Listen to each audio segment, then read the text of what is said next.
And joining me now is Republican Senator Mike Lee of Utah. He is a member of the Senate Judiciary Committee. Senator Lee, welcome back to Meet the Press. I hope you enjoyed your Thanksgiving holiday break. Thank you very much. Let me start with the president's back and forth with the Chief Justice. It was really the heads of two branches, I think, having a debate about the Constitution, perhaps, and I feel as if that's in your wheelhouse. So let me ask you, what was your reaction to the president's dismissiveness of the rebuke that Chief Justice Roberts gave to him about how the judiciary works and how it should be represented by public officials? Well, look, it's not entirely unprecedented for a president of the United States or another public official to criticize court rulings, in some cases Supreme Court rulings, as President Obama aggressively criticized the Supreme Court's ruling in the Citizens United case. Now, look, this isn't my style. He didn't and I call get them very Bush uncomfortable. justices, though, did he? No, he didn't. But, you know, I served with a number of colleagues in the Senate, including some on the Judiciary Committee, who routinely accused the current Supreme Court of being in the pocket of big business in the United States of America. This makes me feel uncomfortable, too. I'm a lawyer by training, and as a lawyer, I try to express disagreement about the courts without impugning the court's motives whenever I can. But as the President of the United States, he certainly has the right to express his opinion on these things.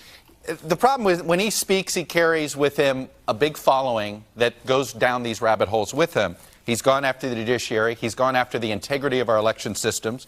He's now, again, contradicting his own CIA, the Justice Department, the Free Press. I could go on and on. You rebuke him rhetorically quite a bit when he does these things, but his behavior never changes. Do you ask yourself, what's the point in rebuking him?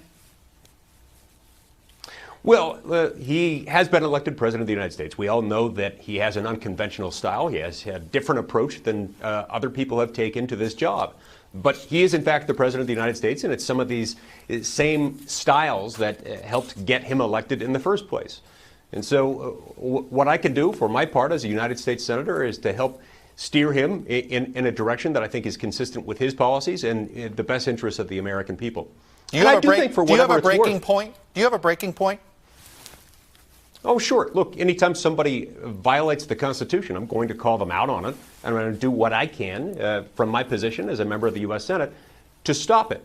But I do think, to the president's credit and to what you were saying a few minutes ago about the need for a president to pivot after an election perhaps didn't go his way during a midterm, I think President Trump is doing that. Sometimes with this president, you've got to look not just at what he says, but also at what he does. Look at the fact that in the days following the midterm election, President Trump has come out aggressively for criminal justice reform. This is a big bipartisan opportunity, and I look forward to getting it done. I want to ask you something about what you said, though, recently. You said that you were so worried about political rhetoric and the rancor, and that it has reached such a fever pitch that you said, quote, it's going to drive our politics toward violence.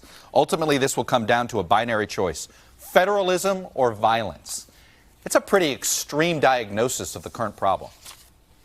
It's not extreme. In fact, it's probably the least controversial speech I've given in a long time. Look, according to a recent poll conducted by NPR, 80% of Americans believe that our political divisiveness in this country, especially at a national level, is driving us to a point that could result in violence. This is a real legitimate concern. It's one of the reasons why the Founding Fathers were right in setting up a government that at the national level would be in charge of only a few things that are distinctively, unavoidably, and by designation of the Constitution, mandated to be at the national level, while reserving all other powers for states and localities, recognizing there's a whole lot more agreement on a regional basis, on a state-by-state or community-by-community basis, than there will ever be at the national level.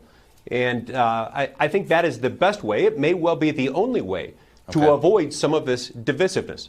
I want to speak to the issue with Saudi Arabia. Here was the president pushing back on the CIA assessment, not necessarily a conclusion, but it's their best. It's an assessment of high confidence that the crown prince in Saudi Arabia ordered the murder of Jamal Khashoggi. Here's the president responding to it. It's a very important ally. And if we go by a certain standard, we won't be able to have allies with almost any country. Okay? Who should be held accountable? maybe the world should be held accountable, because the world is a vicious place. The world is a very, very vicious place. Here's what Fred Ryan, the publisher of the Washington Post, wrote in response to the president's dismissal of the CIA assessment. A clear and dangerous message has been sent to tyrants around the world. Flash enough money in front of the President of the United States and you can literally get away with murder. Is he right?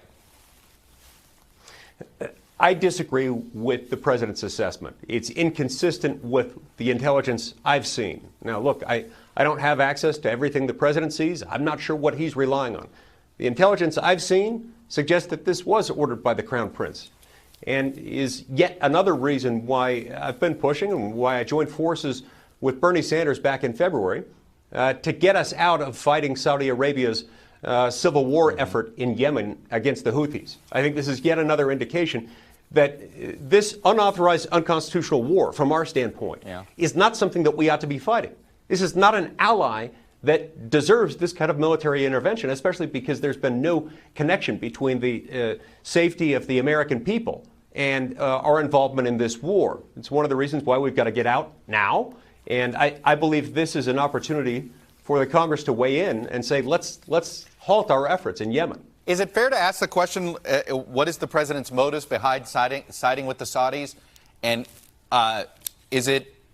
should Congress look in to see if he's got financial motivations into why he might be siding with the Saudis over the CIA?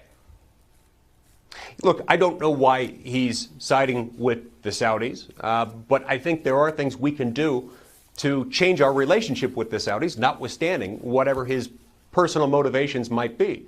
I'm also certain that in the next Congress, people will look into that. But again, I think Congress has to take some ownership of U.S. foreign policy, especially as it relates to our intervention in this war, our unconstitutional fighting of a civil war in Yemen that has never been declared by the U.S. Congress is a problem. And that's on us. Final question. I'm curious your reaction to the climate report. This is from the federal government. Congress, you guys ordered the federal government to do this. And let me read you one of the conclusions. With continued growth in emissions at historic rates, annual losses in some economic sectors are projected to reach hundreds of billions of dollars by the end of the century, more than the current gross domestic product of many U.S. states. Essentially, this document isn't just painting a picture of an environmental catastrophe that's coming, but an economic catastrophe. What are you going to do about it in the U.S. Congress, Senator? Well, first of all, I look forward to digging into the report and listening to what other experts on the outside have to say about it. I think it's important anytime we take a report like that to examine what public policies they might have in mind, what public policies that could be brought forward that would address the problem they're addressing without simultaneously devastating the U.S. economy. There's no question that for a variety of reasons, and regardless of where one stands on the issue of climate change, that the burning of fossil fuels does emit into the environment a number of things that aren't the healthiest. Should we put a price on carbon? Are you open to a carbon tax? Are you open to a carbon tax?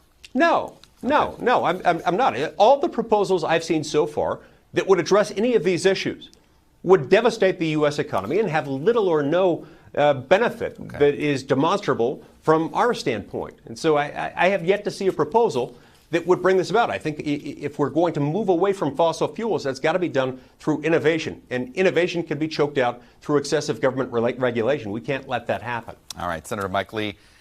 We had a busy morning. We got to a lot today. I really appreciate your time. Thanks for coming on, and I hope you enjoyed your holiday weekend. Thank you. All right. Hey, NBC News fans, thanks for checking out our YouTube channel. Subscribe by clicking on that button down here, and then click on any of the videos over here to watch the latest interviews, show highlights, and digital exclusives. Thanks for watching.